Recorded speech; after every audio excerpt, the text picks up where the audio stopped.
Hello, this is Eric. Today is the 24th of December 2022, and I'll be addressing the topic of the colonization of Brazil.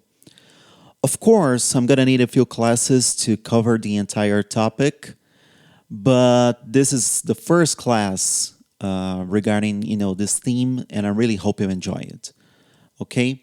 So the first thing we got to keep in mind here is the fact that the colonization of Brazil took place from the 16th century to the 19th century.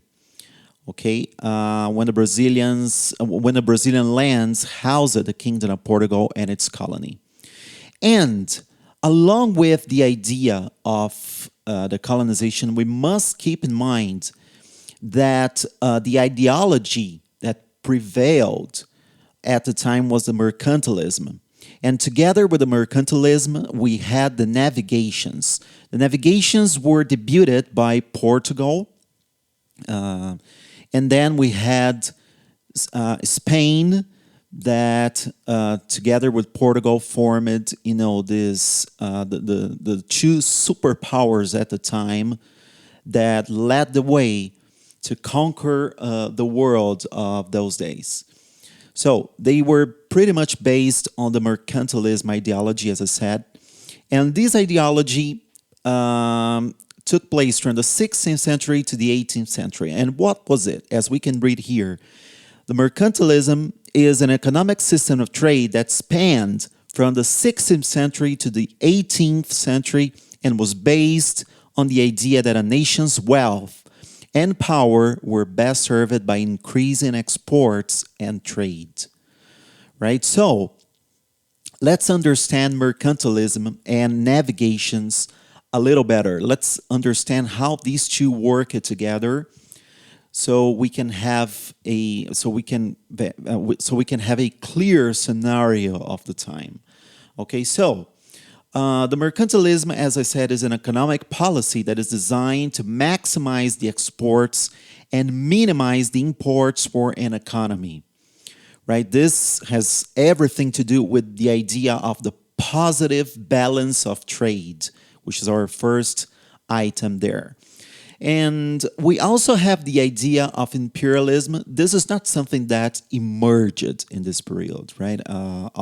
Along the entire history of mankind, since agriculture started and the nations, the national states began to emerge, we have this idea of imperialism, which is pretty much one people or one nation trying to exercise dominion over the others, right? Both culturally and socially and economically and whatever terms you can think of, okay? So, and also we have the idea of colonialism. This is not something new either, okay? If you look back in time, you're going to see great empires such as Greece, Rome, right? They had colonies, so it was not really something new. What was happening at the time that was kind of new, if we can say so, is the idea of the navigations and how this whole system of mercantilism and navigations were being implemented at the time. So we had this commercial expansion, always aiming at profit, and especially we had the idea of metallism. So the nations, in their attempt to have a positive balance of trade, they searched. Of course, we had the sugar cane. We had many raw materials that were important at the time, such as the spices. But we're going to see that by this time, specifically, when Brazil began to be,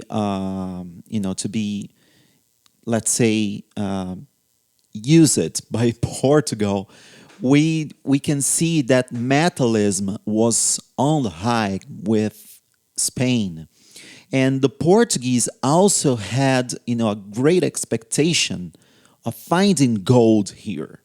since the beginning, since the first time when the beginning of the Portuguese interest for Brazil, they had this expectation, and they are going to be entering into the territory in search for those things. But let's go step by step here.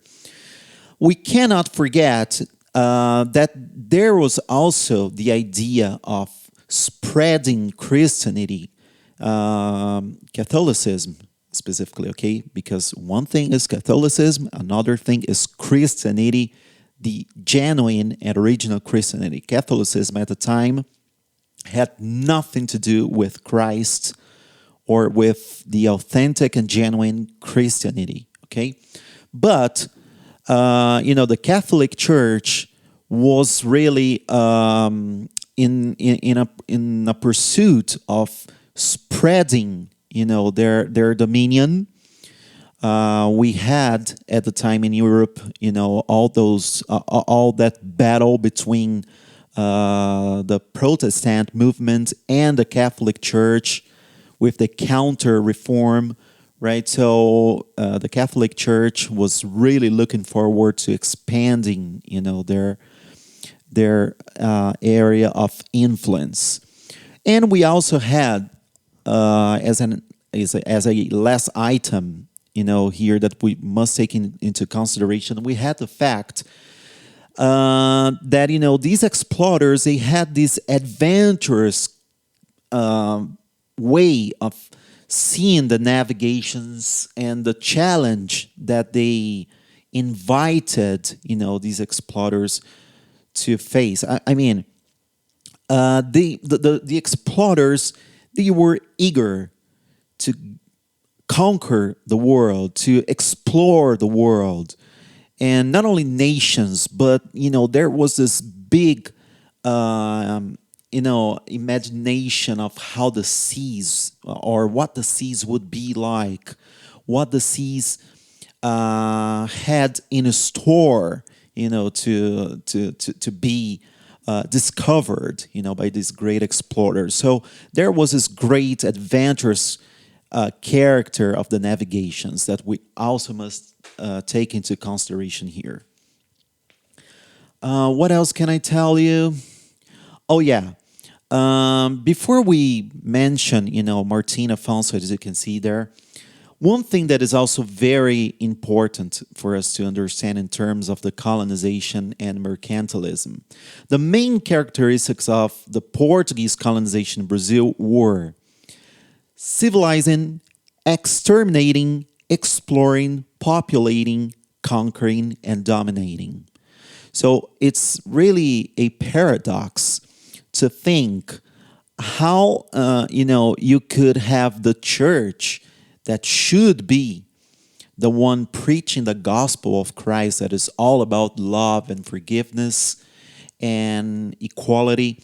But actually, these church, more than anything else, together with the explorers and all, the bourgeoisie that was really financing all the thing, what they were really interested in, both religiously and especially economically, they wanted to civilize these peoples that they would find. They wanted to conquer them, exterminate them if necessary.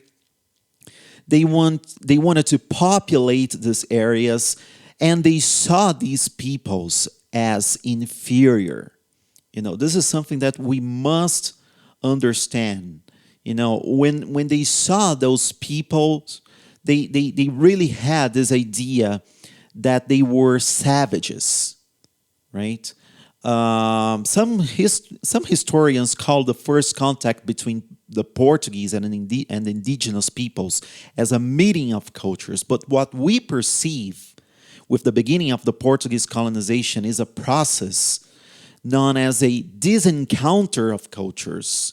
And then, very briefly, we see the beginning of the extermination of the indigenous peoples, both through diseases that were brought by the Europeans at the beginning, and with the conflicts, right? That would be happening right in the first years, when the of the Portuguese decision, to colonize the territory known as Brazil. And this name, I just want to remind you of that. The name Brazil was given in 1503, right? The two first names were Veracruz and Santa Cruz. And then, because of the Brazil wood, the Portuguese gave the name Brazil to the territory, okay? So, with all that in mind, we gotta just remember from our last class, before we talk about Martin Afonso, that from 1500 to 1530, the Portuguese did carry out few ventures in the new conquered territories, some expeditions. In 1516, for example, Dom Manuel I, King of Portugal, sent ships to the new territory to implement, the settlement and exploration, but they were expelled by the indigenous. So it was not until 1530 that the Portuguese occupation was still, and by this year, 1530, the Portuguese occupation was very timid. And it was only in the year 1531 that the monarch, the Portuguese monarch, Dom João III, sent Martim Afonso de Souza to Brazil. And he was appointed Captain General of the squadron and colonial lands, aiming to implement the mineral and plant exploitation of the region and the distribution of the plots of lands. But we are going to be talking about that, okay? So, Martin Afonso came to Brazil, and in 1532, he founded the villages of São Vicente and Piratininga. Piratininga would later on be called São Paulo. I believe you know, or at least you've heard about São Paulo, right? The great economic capital of Brazil nowadays. So on the coast of São Paulo, Martin Afonso soon developed the planting of sugar cane. So let's understand this, sugar cane. Sugar cane is something that the Portuguese were very experienced at. They had these contact with the sugarcane culture during the Crusades. This is when they first contacted the sugarcane, and then they had these experiments of planting and growing sugarcane and the processing of sugar in mills. It first took place in the Madeira Island, located in the Atlantic Ocean, right? Some almost 1,000 kilometers away from Lisbon, right? And due to the great demand and the high added value to this product in Europe, the Portuguese brought the sugarcane crop to Brazil. And also, due to the large amount of land, the easy adaptation to the Brazilian climate, and the new cultivation techniques, this sugarcane here really flourished. And the first, it was initially developed in the coast of São Paulo, and then it moved to the northeast coast in what is today known as Pernambuco, right? So the sugar production quickly became a very profitable business here. And when we mention sugarcane mills, we have to remember the idea of slavery. And we will be addressing that in details, don't worry. So this is a painting of this expedition of Martin. And then we have he himself here, drawn, right? Martin Afonso de Souza. And, well, the first attempt of the Portuguese crown to do the best out of the new territory was to implement the hereditary captain's highs. Okay, captain's highs because they were led by captains from Portugal. So the basic idea was that it aimed to encourage the territory occupation, right? So here we have the Portuguese. They were invading a land that was already dwelled by the indigenous peoples, and they soon wanted to encourage, this territory occupation. And they divided the territory in 15 land strips, captain's highs, as I said. This is the best name for that, captain's highs. So, and these 15 captain's highs, they were given to 12 province commanders through letters of donations and a letter of furrow. I'm not going to get into much detail here, but this was basically the two documents that, allowed these province commanders to implement the idea of the hereditary captain's highs here in Brazil. And hereditary because obviously they were passed from father to son. And as you can see here, it soon failed. And why did it fail? Let me see if I have here. Okay, this is a classic map of the hereditary captain's highs produced by Luis Teixeira in 1586. So you can see here the names of each captain's high, and you can see the way that they divided the portion of the territory. This portion here, that according to the Tordesilhas Treaty, was granted to the Portuguese. This part here belonged to Spain. Okay, so but even this portion of the territory was quite large, right? And that was one of the reasons why the captain's high system failed. But let's understand how it really happened. So it was established in 1534 by a determination of King Dom João III, right? And as I said, it aimed the economic exploitation of the lands. And also, it was a way that they found to prevent the French invasions that were really happening quite often. Because you see, the world at the time was divided, as I said, between Spain and Portugal. So the other powers, superpowers, look at them and said at the time, who do you think you are to divide the whole world in two? I mean, do you have Adam's will saying that the whole earth only belongs to Portugal and Spain? And based on this argument, they simply invaded or trying to invade the country. And we're going to dedicate another class to these French invasions and also to the Dutch invasions in Brazil. Okay, so the donators, they received, these people, the commanders of the provinces. Sorry, this is the best name. The commanders, they received the rights over their captain's highs, and they had their duties and rights set out in two documents, as I said, called the Letter of the Nation, and the other one, Letter of Furrow. So they should ensure the safety of their captain's high, preventing indigenous attacks. Oh yes, because indigenous peoples, as I said, there were many and many indigenous peoples here, and some of them were really hostile in terms of seeing the Portuguese here. And by the way, they probably understood very quickly what was the real intention of the Portuguese here.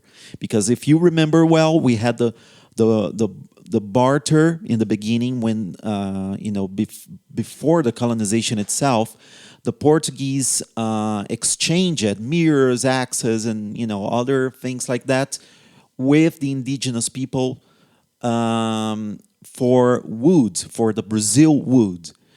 And when the Portuguese started, to come here in new in the new missions with Martin Afonso and all the others, the indigenous peoples soon understood what their intentions were. So basically, as I said, this captain's highs failed. And why did they fail? Actually, they failed due to a number of factors, but we can mention a few of them. There was the first thing we can say is that there was an administrative inexperience, of these commanders, and there was also lack of resources to ensure the development of their captain's highs. So these were the two main factors, right? So the alternative found by Portugal was to centralize the power and establish the general government, which caused Brazil to be administered by a governor general system. This is what we're going to see here. This decision was made in 1548, and the first thing that they decided to do with this mindset was to establish the city of Salvador as the capital of the new territory. And then we had two governors, two general governors. First one was Tomé de Souza, and then we had Duarte da Costa, and then Men de Sá. Right? We're going to analyze each of them, okay? But before that, we must understand how they implemented that and the whole context of the government general system. Okay, first thing we got to keep in mind is that the territory was divided by Portugal into two governments general, one in the north and the other one in the south. During this period, a series of challenges were part of the colonial administration. The construction of the new capital, as I said, Salvador, the pacification of indigenous peoples, the banishment of foreigners, yes, because as I said, there were many nations, or not many nations, but there were a couple of nations trying to invade Brazil. And an important milestone of this period was the arrival of the Jesuits in Brazil. And these Jesuits are going to play a major role in the way that things are going to happen in the new territory of Brazil. So, the general government was an administrative model that the Portuguese implemented in Brazil in 1548 by an order of King Dom João III, as I said. So, some historians, such as Boris Fausto, for example, concluded that three factors weighed on the Portuguese king to make the decision to implement a general government. First, the spice trade with the Indies showed clear signs of weakening, right? If you remember, for 30 years, Portugal kind of ignored Brazil. They didn't completely ignore the territory, but they were really, really struggling to make big profits with the Indies. But by this time here, by 1548, the spice trade was not that good.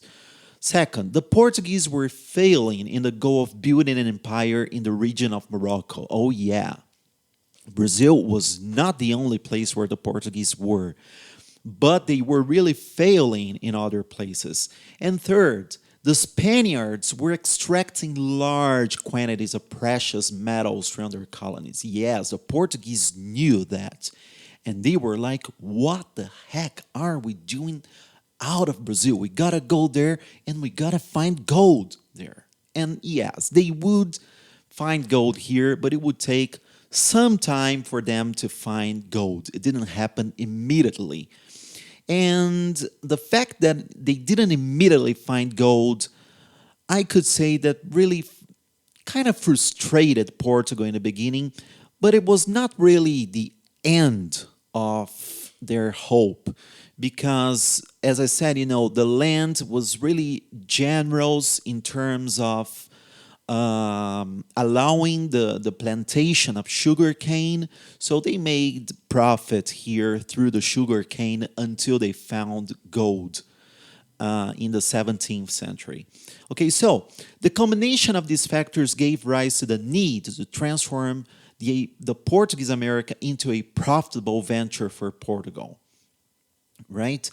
Um, what else can I tell you? Oh yeah, in addition to the position of Governor General that was assumed by these three names you have there on my screen, we also had the positions of chief explorer responsible for matters chief ombudsman responsible for matters of a legal nature and the applications of law in the colony, chief provider responsible for financial affairs, budget control and tax collection, and general captain responsible for defending the colony against foreign and indigenous invaders.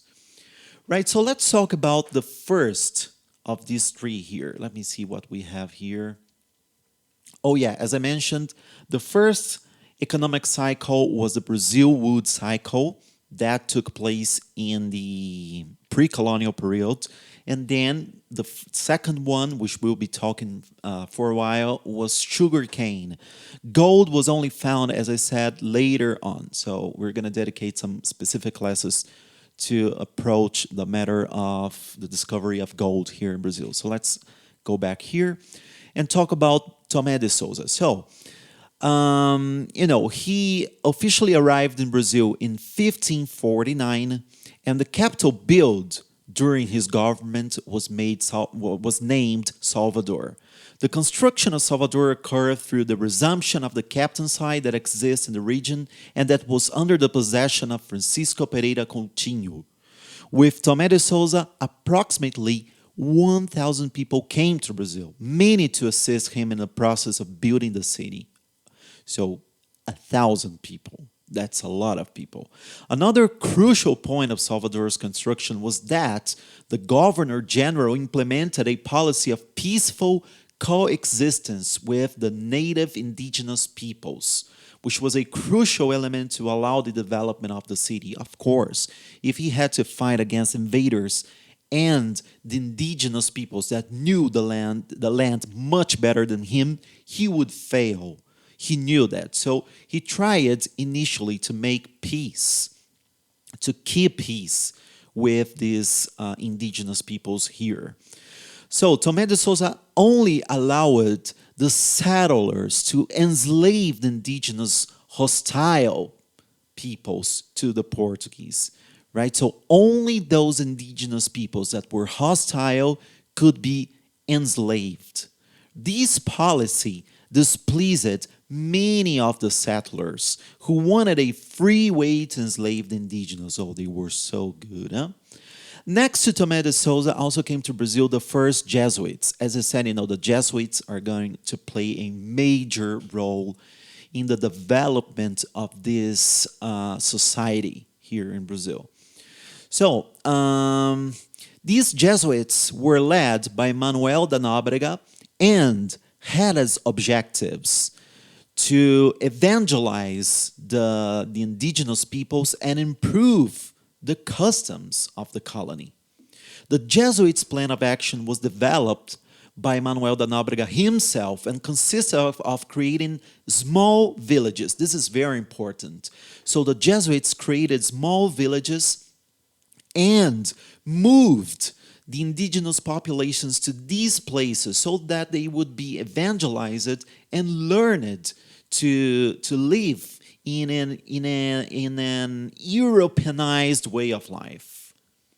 So they basically ran over the culture and the customs of these indigenous peoples, and little by little they quote unquote evangelized these indigenous peoples and even adapted Catholicism to the local culture. And they obviously had to learn the main language at the time, that was Tupi. So the Jesuits were important in this process of pacification of the many indigenous tribes, right? They were used by Tomé de Souza to, to implement these objective. So then, after Tomé de Souza, we had Duarte da Costa and Mendes Sá. Under Duarte da Costa, the policy of treating the indigenous peoples was the way that they treated indigenous peoples changed, right? He allowed the settlers to enslave any and all indigenous peoples. This, of course, caused the hostility of the indigenous people to increase. And also, we're going to see that the Jesuits were contrary to enslaving all the indigenous, right? And we're going to see many conflicts between these government generals and, Duarte de Souza and Mendes Sá and the Jesuits, okay? So the other governor general was Mendes Sá. He remained in office for 14 years. He was responsible for expelling the French who invaded the Guanabara Bay. The French were led by Nicolas Duran and invaded the region in 1555, creating the Antarctic France here. As a result, we're going to be giving you more details, in a specific class, but just for you to have an idea, as a result of the expulsion of the French from the region, the city of Rio de Janeiro was founded in order to protect the locality from further invasions. This is very important because here is where you have the beginning of Rio de Janeiro that would later on be the second capital of Brazil. So the performance of Mendes Sá in the expulsion and banishing the French was part of a task assigned to him by the crown at the time of his appointment to the position of Governor General. The defense and possession of the land were very important tasks in the eyes of the crown. After Mendes Sá left office, the Portuguese crown continued to notice numerous flaws in the colonial administration. Because of these, the crown ordered the division of the colony into government of the north with capital in Salvador and southern government with the capital in Rio de Janeiro. So from this point on, after Mendes Sá, we had the two capitals of Brazil coexisting. Right, so we had, as I told you, obviously we're going to have at the time livestock, agriculture for export, collection of fruits or roots, but the thing that really, really flourished here was sugar cane. It was manufactured in places known as mills. This activity was introduced in Brazil from the 1530s and remained the dominant economic force until the mid-1700s. The main sugar producing captaincy was Pernambuco.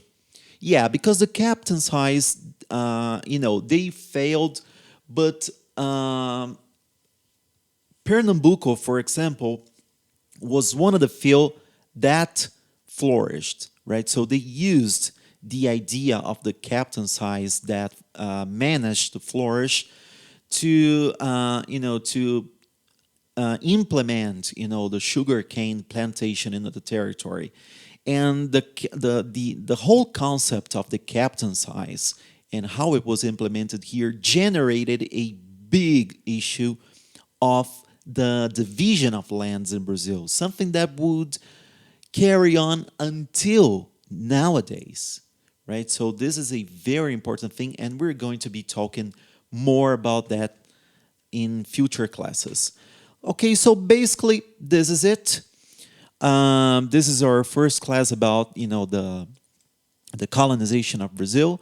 In our next classes, we will be talking more about the sugarcane era and the sugarcane cycle, and we're also going to address the issue of slavery and other important issues such as the Jesuits in Brazil, for example. Okay, so thank you very much.